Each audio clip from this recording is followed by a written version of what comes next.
evening. Thank you very much for joining us here on Urban Debate on Mirror Now. I am Heena Gambhir. Today, India has moved a step closer to much-awaited 5G revolution. The next-gen mobile broadband technology is not just likely to transform lives, but even boost India's economic fortunes by $450 billion in the next 1.5 decades, as per the NDA government. Today, we have moved a step closer as the cabinet has approved the 5G auction. It has given a go-ahead to the 5G auction, which is set to begin from 26th of July. What's interesting is that the upfront payment is not required. 72 gigahertz of spectrum is up for grabs in the auction that is set to begin by the end of July. Private captive networks can be set up, which simply means tech companies can acquire spectrum directly from the Department of Telecommunications to test and build Industry 4.0 applications like machine-to-machine communications, Internet of Things, artificial intelligence, etc. The government will not be collecting any spectrum usage charge on airwaves that will be auctioned in the first round. The validity of the spectrum is 20 years, and what is being seen as a huge relief for telecom players is that the payment can be made in 20 annual installments. Spectrum can be surrendered after minimum 10 years, but why do we need it? Well, 5G speed. With 5G, the speed of your internet is going to be at least 10 times faster than what you have via the 4G network. It can help make our cities smarter. 5G antennas consume less power. It will pave way for smarter cars as well. Artificial intelligence. Not just that, factories can also be smart. Automated factories can become a reality. Even virtual spaces. It can allow colleagues in distant cities to work side by side without even being in the same office. While sitting on your couch, you can experience being in a stadium watching a match. It will be the beginning of a new era, claims the government. Over 60 countries already have 5G networks. In India, the conversation started in 2017. So are we finally ready for this transformation? Do we have the required infrastructure in place? Remember, it took 10 years for 4G to become the dominant cellular technology. Will 5G also take that much of time? Or will the transition be faster? How ready are Indian cities for this revolution? And most importantly, will we need another SIM card once 5G services are rolled out? Let's try and get answers as far as this very, very interesting issue is concerned. Let's try and decode this 5G revolution that India is set to see. And joining us on Urban Debate this evening is Mr. Mahesh Uppal, who is a very well-known telecom expert. We are also joined by N. Parameswaran, former principal advisor to TRAI, Lloyd Matthias, former president and chief marketing officer of Tata Teleservices, former country sales director of Motorola India, also live with us. Kanishk Gaur, technology expert, joining us. And we are also joined by Charu Paliwal, Counterpoint Research Analyst. Appreciate all of you for joining us here on Urban Debate on Mirror Now this evening. Mr. Uppal, let me begin the discussion with you. It is an important day for the entire country. A go-ahead has been given for 5G auction. But if you could just simplify it for our viewers, how soon will this be able to become a reality and how can it really change our lives? You already mentioned how it might change our lives, so I don't think that is worth repeating. But I think it is important to recognize that government has taken an important decision, and the decision to auction this spectrum for 5G, and this auction is supposed to be held in barely a month. Now, that is a major decision, and as you also pointed out, that we are a bit delayed in our launch of 5G. I mean, our peers, other countries like us, many countries and 60 of them, I think you mentioned, have already deployed 5G. So we have, in some ways, finally decided to take the plunge. I think the auction, when it happens, will remove that one barrier for the services to be launched, because I think the rest of the thing the companies can do. Having said that, I think it is important to recognize that this 5G service itself is primarily of interest to enterprises. It is not a service that will target individual customers in the first round. And I think the rollout of this service at a larger scale, at the level of ordinary citizens, is going to be quite a while. And I suspect this will probably take at least 5 years. The government's own rollout norms that have been announced also, in a way, recognize that. So I think the service should begin quite soon, maybe in less than a year. But the actual launch of services that consumers can use will have to wait. Could you just bring us a little more clarity? You're saying that services can actually begin in less than a year, but it will take at least 5 years, for individual customers. If you could just simplify it for our viewers. So does it mean that within a year also, our network is not going to change from 4G to 5G? We'll have to wait for a little longer? I think you're absolutely right. Let me clarify. I think the service will be initially launched in important areas where there is a lot of industry usage. So what you will find is important business centers, etc., might begin to have that. And so the operators will probably target in enterprises. For example, it's a factory, as you mentioned, another, a hospital, a car manufacturing company, etc. So right now, in the initial stages, the service will appeal to and will be possible to be used only by enterprises. So as far as the users are concerned, one is, of course, that the functionality that 5G offers is not something that the users will be that ready to use in the first instance. For example, let's say low latency communications are not something that the consumers are today looking for. If you're talking about IoT, there is IoT already available, though not at the same scale. Similarly, enhanced mobile broadband, which 5G offers, is already in a limited way available to the ordinary user. In fact, we already have challenges with that 4G services. So I think the real point is that the service will be launched soon. It will be launched in select areas for select customers in the first instance.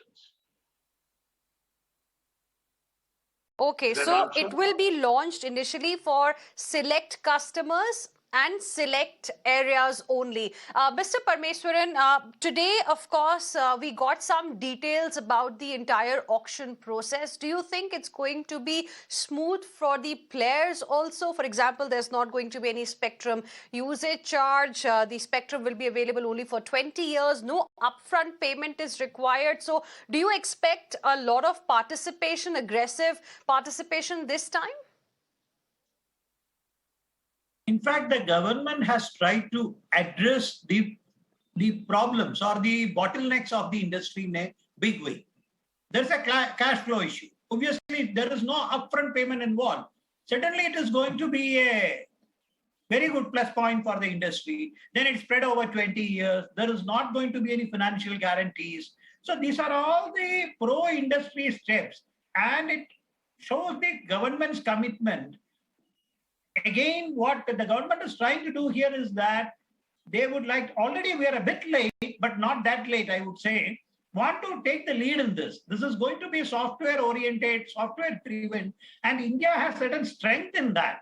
So probably raise that and come to the forefront. and in fact, the commissioning of the test bed and everything. Probably government is trying to do whatever is the best possible to do to help the industry and the country leap forward and come in the thing. And certainly these all the steps will encourage the industry to participate in a big way. A number of pinpricks or the bottlenecks for the industry has been addressed in this particular decision. Okay, interesting. Lloyd, you're a business strategist as well.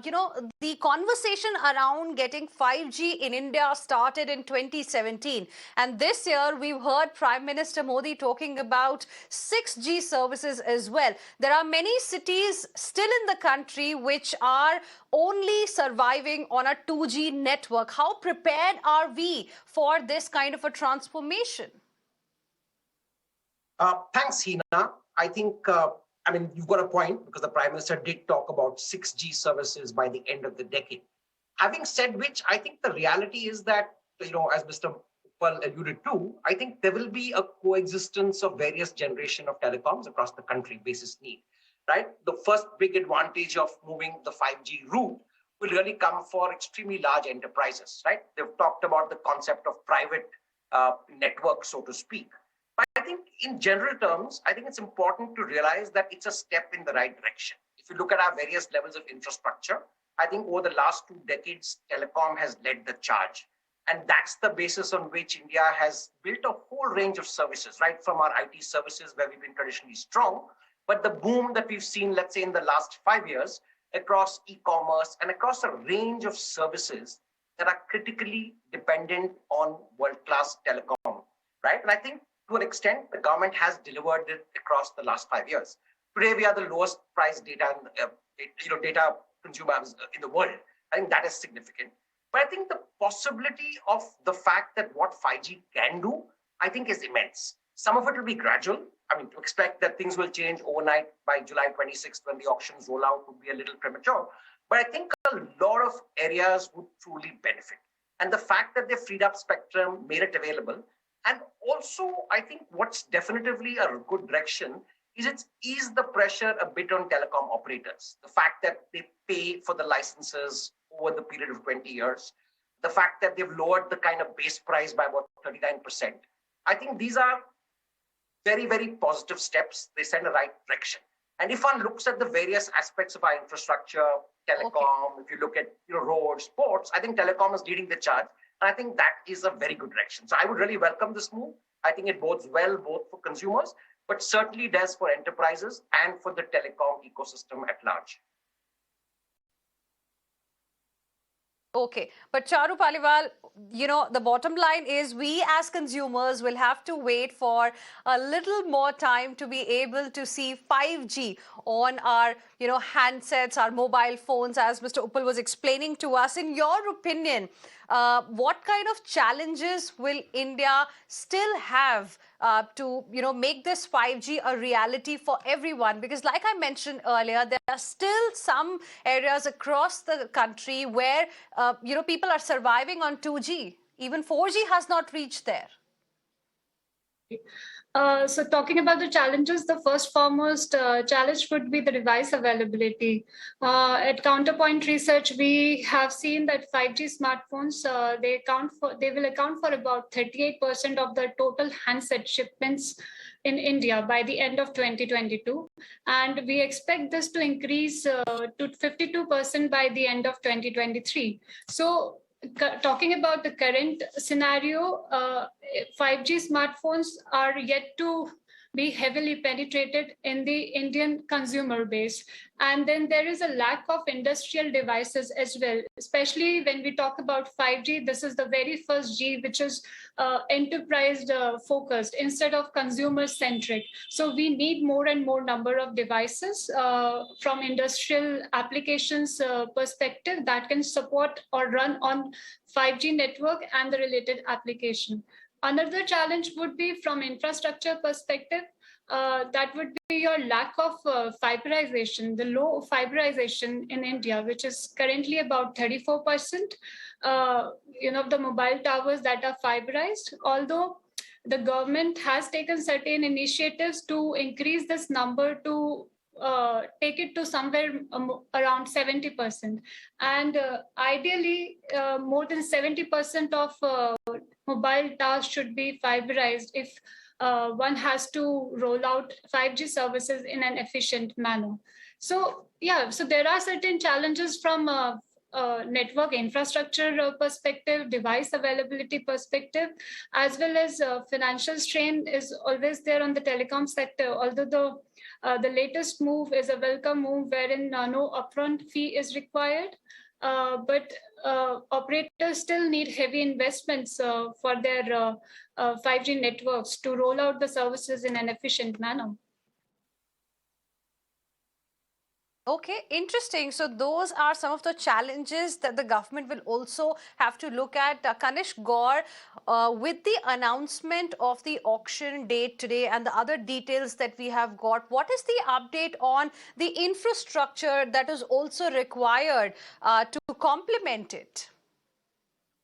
So we have seen that some of the telecom companies are going and partnering with a lot of telecom network service providers who have got strong operations specifically in 5G. So we saw Jio, they had partnered with a lot of Korean companies in the past. So they are going to open up their partnership with Korean companies. They're going to go back and partner with companies like Nokia Siemens Network. They're going to partner with companies like Ericsson as well. And apart from that, we would see that there would be strong move where Indian telecom industry is going to move away from Chinese companies, specifically Huawei and ZTE. We would see that a lot of test operations that have been carried out by Bharti Airtel, Vodafone, Reliance Jio, they were going to not only test in specific cities, but smart zones. We have seen that through smart city setups, a lot of new smart zones have been set up in multiple cities as part of smart city program. So testing that equipment, how it is going to work, is going to play a very, very important role. We will also see a lot of convergence with the use of Internet of Things based devices, because IoT is going to be a major driver. And we'll see that a lot of these 5G operators are going to use cloud-based technologies today. So cloud-based technologies which are coming will play a major role, specifically enabling 5G operations and enabling safety and security. We would also see that there would be a lot of convergent partnerships which they will try and build up for enabling telemedicine, for enabling high bandwidth connectivity for hospitals, for enabling better communication between devices. So machine-to-machine communication is going to increase further, and that's where a lot of test labs will be set up by major telecom operators in India. Okay. Mr. Upul, now we also know that, private networks have been given a go-ahead by the government. What does that mean? Because the telecom players in the country were against it. Could you simplify it for our viewers? How will this help India? A private network for 5G or any other network is a network that you will confine to, let us say, your enterprise. That enterprise could be a factory, that could be your hospital or anything else. You could also have a private enterprise which might be across cities, but that would be for the use of a particular group of people or a particular group of machines, etc., etc. So now this thing is now a huge possibility with 5G in particular, although even theoretically speaking, even earlier technologies could also offer that. But 5G offers huge flexibility in this. And I think the government is right to think of deregulating these networks. In other words, allowing more players to set up private networks. However, the challenge, of course, will be that, as you mentioned and alluded, that the telecom players themselves have not been in favor of allowing new players or new enterprises to set up their own networks. What they would like is for them to set up these networks on behalf of other enterprises. Now, there are issues with that. For instance, there is the issue of the spectrum. What price would the private network players pay, what kind of licenses they would get, what would be their regulatory compliance issues. For example, would there be a fee? Would there be spectrum usage charge? Well, spectrum usage charges, we have said, will not apply to auctions, but there is a proposal that this spectrum might be given without auction. So there are lots of issues, and the government itself has been a little careful in its wording of the issue of private networks. It has said that there will be a study of the demand for these services. The TRAI, the Telecom Regulatory Authority of India, would probably get a reference from the government. I suspect that reference will come after the 5G auction to suggest how exactly the 5G private network or captive network license should be configured. So this whole thing will take a while, and I think that the process might well turn out to be quite contentious in view of what you just suggested, because there is clear lines between the telcos and the technology players who might be interested in setting up these private networks. But time will tell. Okay, Mr. Parameswaran, how will you like to respond to this particular issue? 5G rollout will be unviable if captive private networks are going to be allowed. This is what the telecom players in the country had told the government, yet the government today has given a go-ahead to this. Look at I've not seen the fine print of what has been approved by the cabinet. But as Mr. Rupal has explained it, it is not that they can straight away get the spectrum. No, there are things to be decided before that. There's a demand which is to be accessed and then made recommendations to the TRAI. Then the TRAI will suggest what it is going to be. Now, we should only remember one thing, that from a scenario where we had 8 to 10 players in the market, we have now come to very small number of players. So the competition has fairly come down quite a bit in that way. So there is the opinion of the views of the telecom operators are there, and certainly the government has allowed the private networks to be set up today. I mean, that is what they have said in the press note also. I have to go into the details to see the fine print to see what it is, because TRA had made a few recommendations. The telecom operators can set up the networks for the private also. Then one is that they can take the bandwidth from the telecom operators and do it, which is permitted today also. So now what they are permitted, they can take the license, but the network will be set up by the telcos. Now, whether they can get the spectrum themselves on that, still the decision is not, on what are the terms and conditions for that, because it will not be an auction, it is an administrative method. Then what will be the charges for that? These are all yet to be decided. So I think it's a good step, because I think it's a very positive step that the government has taken, and it will, I welcome it, definitely.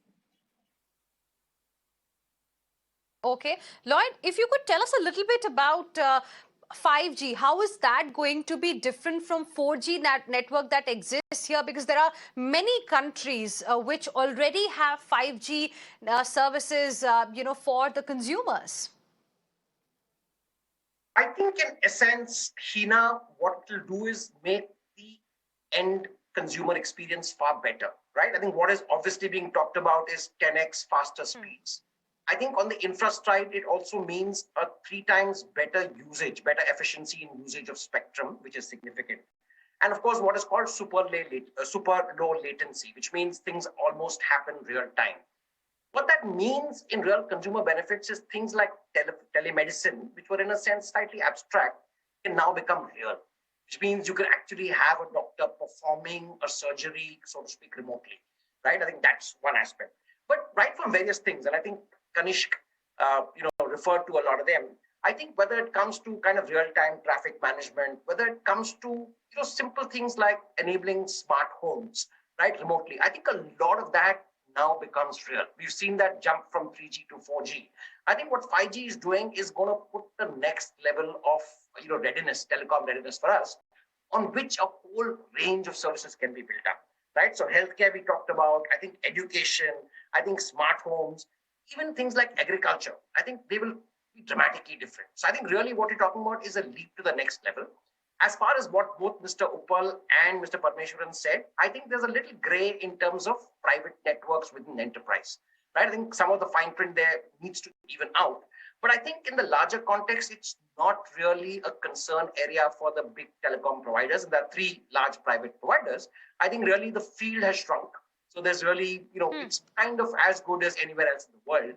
I think what they need to focus on is how do they get the next level of services as soon as possible, given that the auctions are upon us, and the fact that the payments are far more staggered. There's no upfront payment, there's a lower base price, they can pay over 20 years. I think what they really need to do is to look at how they can benefit the consumer and the enterprise, given that 5G is now reality. Interesting. But, there are certain concerns as well that we also need to discuss. And I want to ask Charu first about the concerns that are there. You spoke about challenges earlier. We also know that how in the US, some flights had to be cancelled, because of 5G rollout there around the airport area. So would that have an impact on the aviation sector as well? Well, I think although 5G auction are taking place, will be taking place now in India, but I think that is in a way beneficial for us because we will have a lot of learning from such markets where 5G has already launched. One good example is US, where there was a conflict in the frequency bands.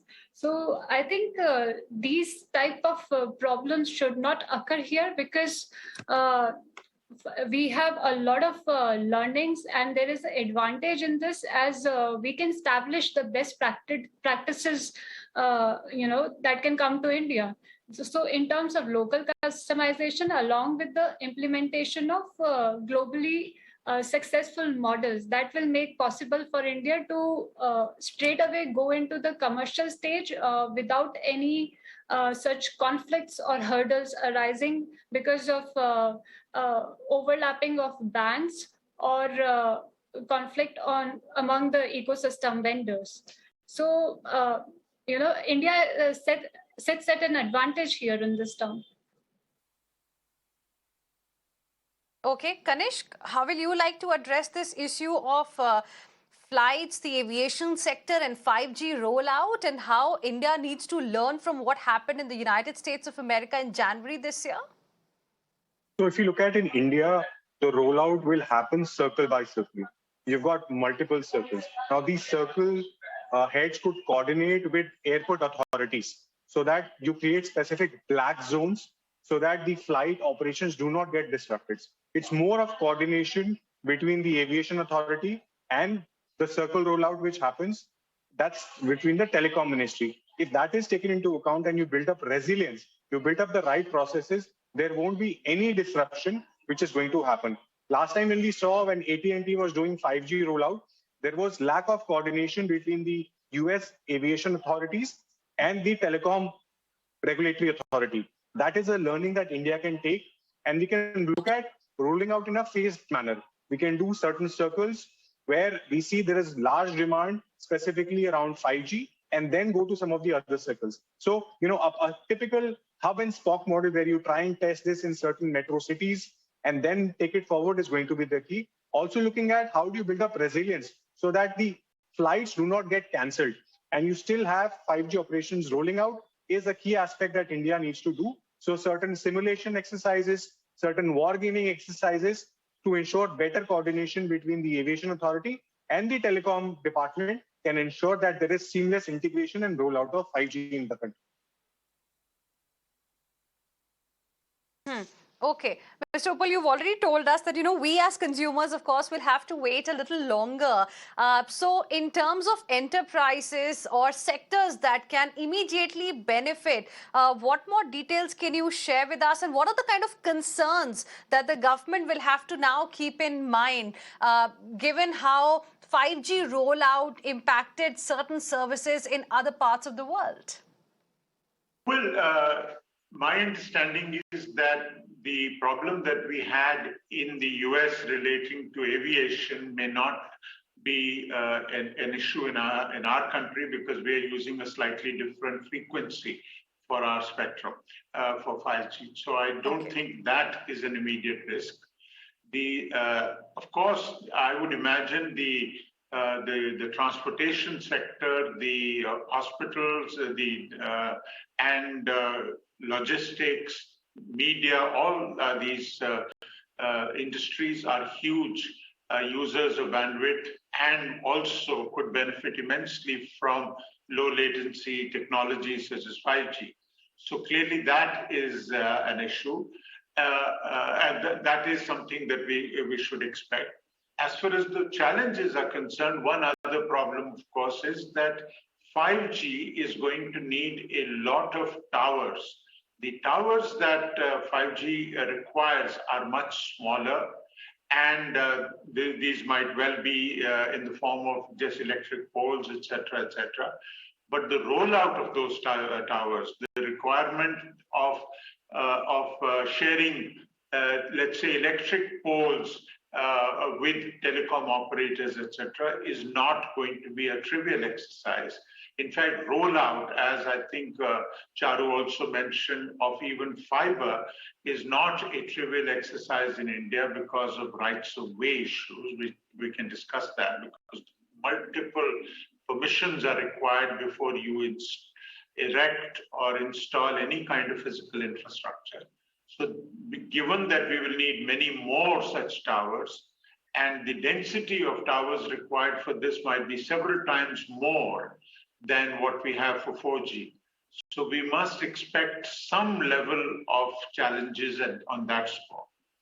But I think the point that all of us agree on is that it is a huge opportunity and the technology that India will, in the coming years, be immensely benefited from.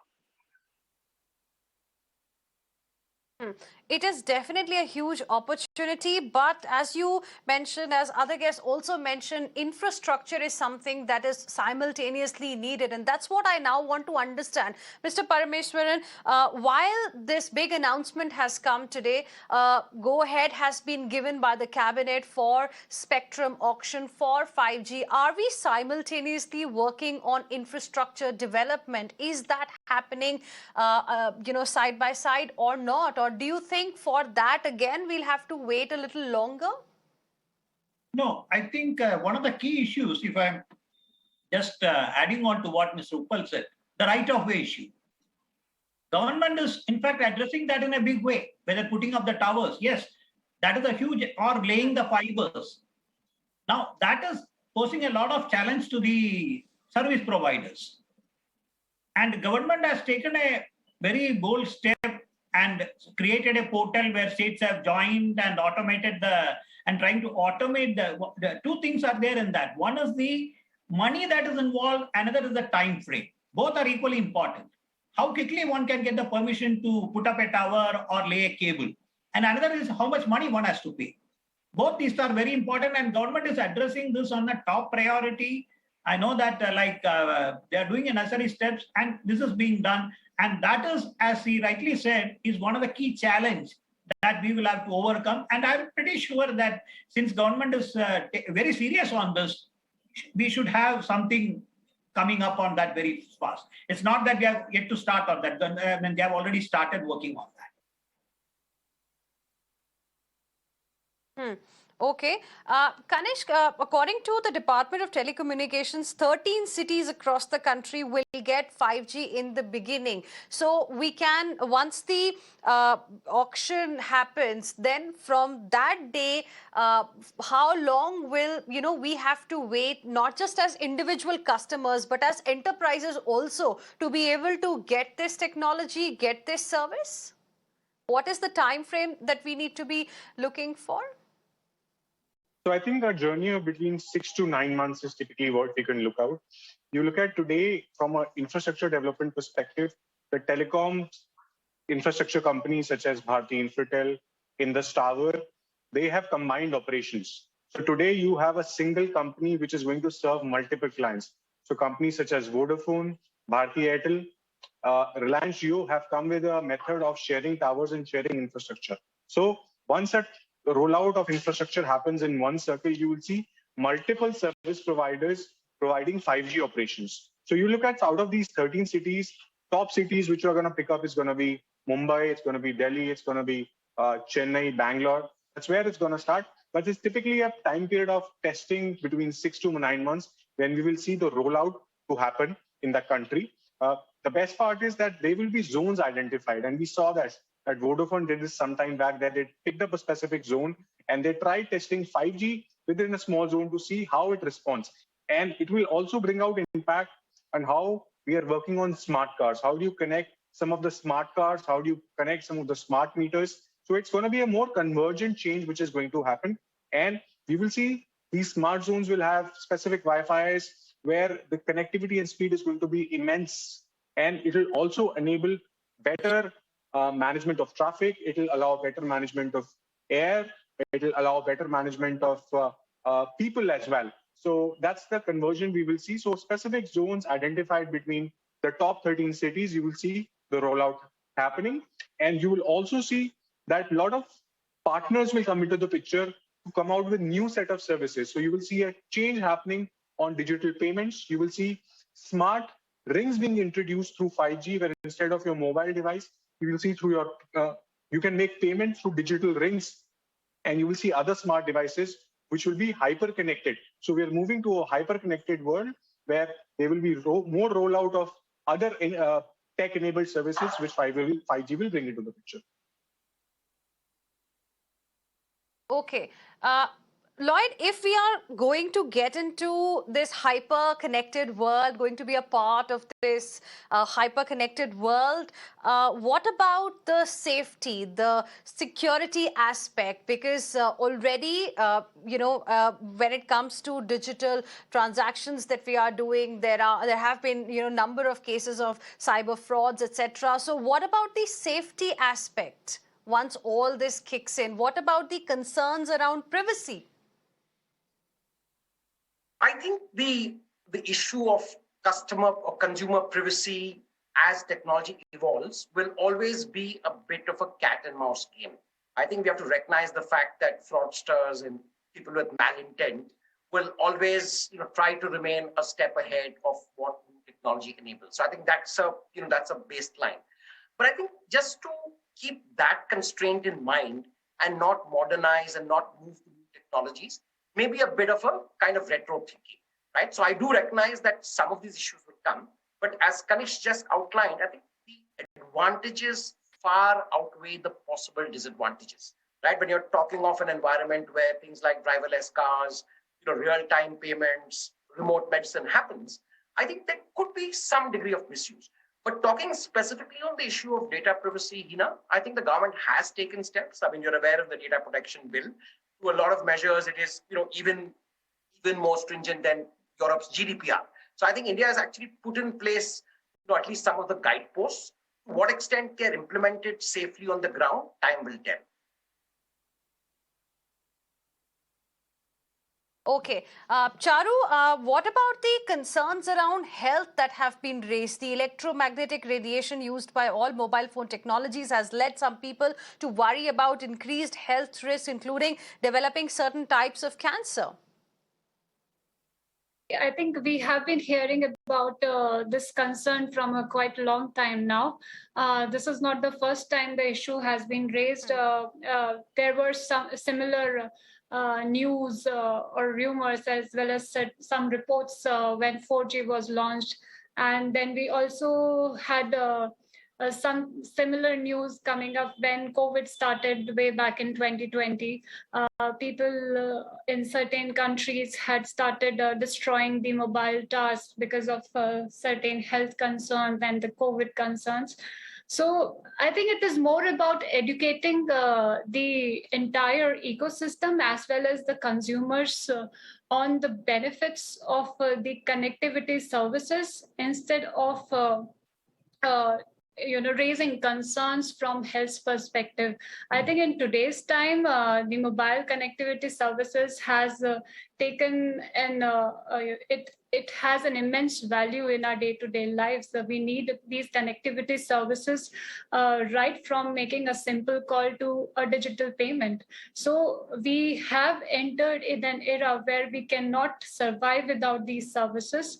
We totally rely on these services. So I think the value that we gain out of these mobile services or the connectivity services is way far, or they have taken a precedent over any other such concern. If at all it is there, I do not think there are reports that confirm any health hazard from 5G connectivity or 4G technology. All right, we'll have to leave it there. Thank you very much, all of you, for joining us here on Urban Debate on Mirror Now.